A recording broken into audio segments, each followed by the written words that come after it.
My name is Edmund Mudibo. On the Living Legends tonight, we hear from a man who left teaching to pursue further education, then joined the public service. At age 36, he was a permanent secretary in the independence government and helped shape Kenya's economic path. He left the public service to venture into business. He was a minister for labor and later was at the heart of the NARC campaign in the year 2002. On the Living Legends, we speak to Honourable Titus Mbathi. Karibu sana Mzee Mbathi. Thank you very much. I'm so glad you could find time to join us and share your story with us and the nation at large. Karibu sana. Well, I'm very grateful to KBC for inviting me to participate on this program on Living Legends. It's an honor, really, and I will have quite a few things to tell you. I'm looking forward, and I'm privileged to, what they say, front row seat, as it were. So tell us about your early life and education. My early life, I think, is very interesting. I was born at a place known as Kisekine, Mulango, Kitui County, on the 3rd of December 1928. You'll ask me how I'm so precise about the date. It's because my father was educated. His story is very interesting. I'll tell you a bit about it. Anyway, he recorded dates of birth, baptism, marriage, etc. of all his children. We were 13 of us, and believe it or not, I was the 7th and the only one living today. All my siblings are no more. You know, whenever the missionaries establish a station, they establish three things. First, a church. Secondly, a school, and then a dispensary. So that is the school I went to. And my early education, what was important, very important in my early education was two things: discipline and moral values. We were taught moral values and discipline. These were very important at that time. They still remain today. And those have remained as the hallmarks of my personality and integrity since then. Interesting. So you still fasted for education and more and higher and... Absolutely. Yes. Absolutely. From a young age, I was determined to get higher education. It really appears to me. It became an obsession, as a matter of fact. And God opened opportunities for me. Because after coming back, I joined the civil service as a community development officer. Was posted to my own district, Kitui.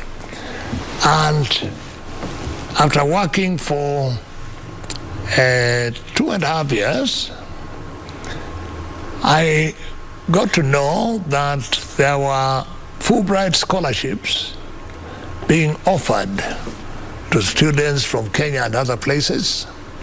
Highly competitive, but I got one, which enabled me to go to the United States to study for a master's degree. Now, during your tenure at the Treasury, there was the famous sessional paper number 10 of 1965. Looking at it then briefly and looking at the country today, with devolution now in place, how do the proposed development models compare or contrast? Because at that time, there was, which you probably know, the provincial administration. That's how the country was divided into 7 provinces, actually. And each province had districts. Each district had locations. Each location had sub-locations. That was the structure as it was at that time. So development was channeled through provinces and districts and locations, etc. The idea of devolution did not occur at all at that time. Sessional paper number 10, by the way, was authored by the Ministry of Economic Development and Economic Planning and Development. And guess who the chief officers were? Tom Mboya was our minister. Mwai Kibaki was the assistant minister. And yours faithfully, myself, yes. I was the permanent secretary. So we were ex-Mangut boys. And we had a wonderful time. Sessional paper number 10 defined functions which would be undertaken by the central government, functions which would be done by the parastatals, and the functions which should be done by the private sector. That was the foundation, really, of real development in the country. Now, you were elected into politics and, of course, appointed Labour Minister by Mzee Moi, but it ended with an interesting fallout during a public pronouncement that caught you off guard. Very quickly, what was that situation? So, in my case, we were invited to a wedding of General Mulinge's son at Storiadi. The president was a guest of honor, and there were several ministers, including me, and the head of the public service was there too. So after making his remarks, congratulating the bride and bridegroom, the president, out of the blue, ended up his remarks by saying, by the way, there are two trade unions which are not working in the interests of the government. They are the University Staff Union and Civil Servants Union. These two are not working in the interests of the government, and therefore they are deregistered with immediate effect. So I turned to my colleague, the chief of the civil service, the head of the civil service, Jeremiah Kerin, and asked him, Jeremiah, why did you not tell me, being the Minister for Labour, about this? He said, I didn't know anything about it either. So I told him, I'm going to discuss it with the president. I meant very well, because as a Minister for Labour, I regarded advising the president as my chief work, really. Yes. Yeah, chief responsibility.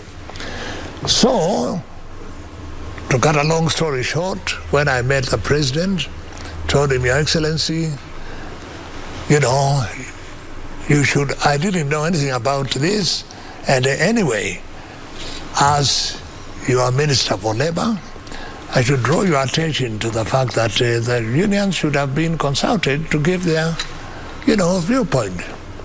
So he said, no, don't you know that we are a sovereign nation and can do what we want?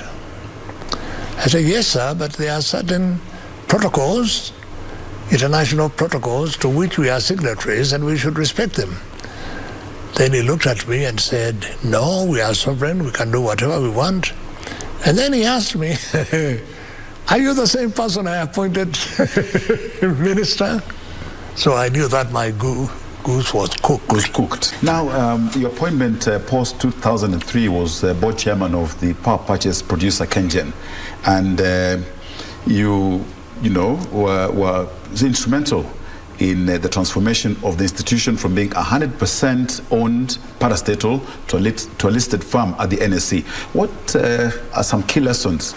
Well, I'll tell you about that. That's very interesting. When Kibaki came to power, he appointed me as chairman of KenGen. And at KenGen, I worked with someone with whom we were in sync. That is Eric Jeroge as the managing director, and I was chairman. And among the reforms we introduced in KenGen was that the company should not continue to be owned by the government alone. So we persuaded the government to have an IPO, initial public offer of some shares, in order to broaden the base of the company and financing. That IPO was so popular that it was oversubscribed several times.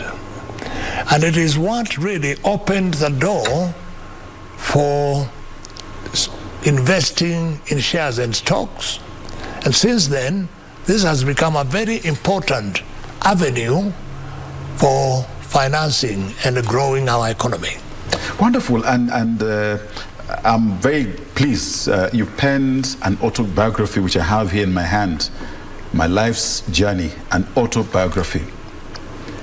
What inspired you to put your memoirs in published form? What inspired me was two things. One, the experiences I explained to you, particularly going through colonialism, being in the first government, seeing the Union Jack lowered and the Kenyan flag raised, at which by the way, we all shed tears.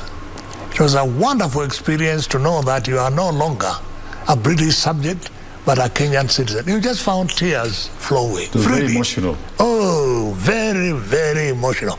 We danced throughout the night. And on account of that, what was the question? In terms of what the inspiration that got you to... Oh, yes, to write down my memoirs. Yes. It's because, one, my generation is an endangered species. We are disappearing, one after another, and our experiences, unless put in writing, as I have done, will tend not to be remembered. But when they are in a written form like this, they will be remembered. Two, I have made some very positive suggestions for students and matured people alike. For students, I have stated that hard work is essential. If someone tells you, I don't study, but I get top marks, that is a lie, because he could have done better. If he is doing well without studying hard, it shows that after studying harder, he can do better. Two, discipline. During our days, you would never hear of a school building being burned by students. Never, ever. Today, it's common knowledge that many dormitories have been burned and even lives lost by fires lit by students. Students destroying their own property, as it were, because their dormitories are theirs, really, aren't they? And it's not the students who pay for the damages. It's the parents like you and me and others, you see? So that hurts people of our generation. And it's important for people to know, after reading a book like this, that during our days, discipline was topmost in schools. As a result of which, students were disciplined, and I believe disciplined students will become disciplined citizens for the better of the country. If indiscipline spreads out, as we have seen it doing, you see people, take the Mombasa Highway, for example, Mombasa Road, for example, you are driving on the left-hand side, as you are supposed to, and a lorry veers off the road from the other direction, coming straight at you. There have been many collisions, as you know, lives lost, etc. Why? Because of indiscipline. These are only examples, you know. Yes. So, yes. Unless you have a disciplined society, as a country, you cannot go very far. Now, I know this because we attend the same church. Yes. How has your faith, very briefly, contributed to your life's journey? My faith has shaped my life. Because when I look back, for example, when I had given up hope of higher education, opportunities opened, totally and completely unexpectedly. Number two, when appointments were being made, you know, the civil service initially was inclined towards people who had studied in the UK to be promoted. I got appointed ahead of some of my colleagues who had gone to the UK. These are God's opportunities, and God opened opportunities for me to do well in business and so on. I did not tell you that in the course of my life, I married an African American. That was God's choice also, because she was a highly spiritual lady, and she helped not only to shape the life of others, but to encourage me in my faith. So when I look at these pictures, I say, God is the one who has led me to be where I am today, to be 94 plus, when most of my colleagues have disappeared. It's only by God's grace that I have attained these masses, you know. And this has strengthened my faith. Where it was weak, it's very strong today, and I can stand on housetops, honestly, and say, I am a saved Christian. Amen. And I believe, yes. I believe in God without any hesitation. because I know it is true. What is said in the Bible is absolutely true, and I would advocate it to others. And indeed, Mzee Mbathi, we celebrate you as a living legend. Thank you. Parting short in under 10 seconds, what would be your message to those leading the country now? My message to those leading the country now is this. Our country is greater than any one individual. In Matthew chapter 5, the Beatitudes, verse 9, it is written, "Blessed are the peacemakers, for they shall be called sons of God." That's a very deep statement, isn't it? So I would say, for the sake of our country, let us first acknowledge Ruto as the elected president of our country. 2, it is easy to destroy a country, but to rebuild it takes years or can become impossible. Look at our neighbors, look at Somalia, etc.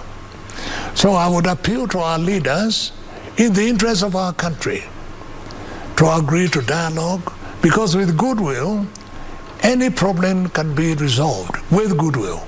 Without goodwill, even the simplest of problems will become impossible to solve. So that would be my message to our leaders. Please, in the interest of our country, stick to dialogue genuinely, because without goodwill, you cannot resolve the problems. With goodwill, you can resolve our problems. Our country has got what it takes to grow, to become a tiger in this part of the world. For us to be very proud of it as we are, let us not destroy the good country which God has given us. Let us put aside selfish interests and the interests of the country, agree to dialogue genuinely, and resolve the existing problems. And I'm sure God will open the way for us to live in peace with one another. Asante sana, Mzee Mbathi. How time flies, like we say. My life's journey and autobiography, you've inspired me. I think I have a story to tell. And yes, it has been a pleasure speaking to the Honourable Titus Mbathi on the Living Legends. He was the chair of the KenGen board when it went public. Had a tiff with former President Moi over the deregistration of unions, and was a permanent secretary in Kenya's first administration. Thank you very much, Honourable Mbathi, for being our guest this evening. Thank you for being in this show, and thank you too for watching this edition of Living Legends. My name is Edmund Mudibo. Thank you very much.